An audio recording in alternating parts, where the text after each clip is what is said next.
2026 south east കോർണറിൽ വന്നു നിൽക്കുന്ന സ്റ്റാർ എന്ന് പറയുന്നത് നേനാണ്. 9 ഒരു പ്രോസ്പെരിറ്റി സ്റ്റാർ ആണ്. അവിടെ വെള്ളം ചലിപ്പിക്കുകയാണെങ്കിൽ സമ്പത്തുണ്ടാവും. 2025 സംബന്ധിച്ചിടത്തോളം നമ്മൾ പല പ്രശ്നങ്ങളെ ഫേസ് ചെയ്തിട്ടുണ്ടാവും. ചിലർക്ക് അതിൽ നേട്ടമുള്ളവരുണ്ടായിരിക്കും, കോട്ടമുള്ളവരുണ്ടായിരിക്കും.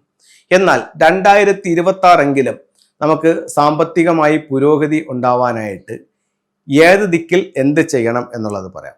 ഇത് പലർക്കും പല ടൂളുകൾ പല രീതിയിലായിരിക്കും അതിൻ്റെ ലഭ്യത.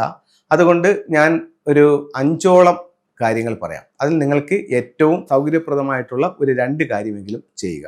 ഒന്ന്, നിങ്ങളുടെ വീടിൻ്റെ സൗത്ത് ഈസ്റ്റ് കോർണറിൽ ഔട്ട്സൈഡിൽ ഒരു ചെറിയ ഫൗണ്ടൻ വെക്കുക. അതിനകത്ത് 1 ലിറ്റർ വെള്ളം ഒഴിക്കുക. ഇത് നമുക്ക് കറണ്ടിൽ കൊടുക്കുകയാണെങ്കിൽ, അതിന് ഓൺ ചെയ്യുകയാണെങ്കിൽ ആ വെള്ളം ഇങ്ങനെ മൂവ് ചെയ്തുകൊണ്ടേയിരിക്കും. അപ്പം അതൊരു ചലിക്കുന്ന ജലമാണ്. അപ്പോൾ 2026 സൗത്ത് ഈസ്റ്റ് കോർണറിൽ വന്നു നിൽക്കുന്ന സ്റ്റാർ എന്ന് പറയുന്നത് നേനാണ്. 9 ഒരു പ്രോസ്പെരിറ്റി സ്റ്റാർ ആണ്. അവിടെ വെള്ളം ചലിപ്പിക്കുകയാണെങ്കിൽ സമ്പത്തുണ്ടാവും. ഇത് ഒരു റെമഡി. അടുത്തത്, നിങ്ങളുടെ വീടിൻ്റെ പുറത്ത് സൗത്ത് ഈസ്റ്റ് കോർണറിൽ ഒരു ലക്കി ബാമ്പുവിൻ്റെ പ്ലാന്റ് വയ്ക്കുക. നല്ല ഗ്രോത്ത് ഉള്ള ഒരു പ്ലാന്റ് സൗത്ത് ഈസ്റ്റ് കോർണറിൽ വയ്ക്കുക. അപ്പോൾ 2 റെമഡികളായി. മൂന്നാമത്തത്, നിങ്ങളുടെ വീടിൻ്റെ സ്വീകരണ മുറിയുടെ സൗത്ത് ഈസ്റ്റ് കോർണറിൽ ഒരു വെൽത്ത് ബൗൾ വയ്ക്കുക.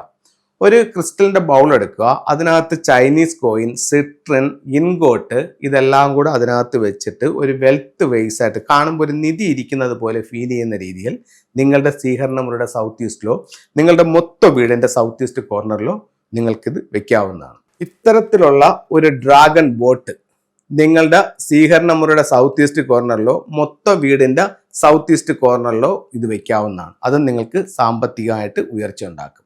ഇത് വെൽത്ത് ഷംബാല എന്ന് പറഞ്ഞിട്ടൊരു ഗോഡാണ്. ഇത് സ്റ്റാർ 9 വരുന്നിടത്ത് നമുക്ക് പ്രോസ്പെരിറ്റിക്ക് വേണ്ടി ഇത്തരത്തിലുള്ള ഒരു വെൽത്ത് ഷംബാല വെക്കുക.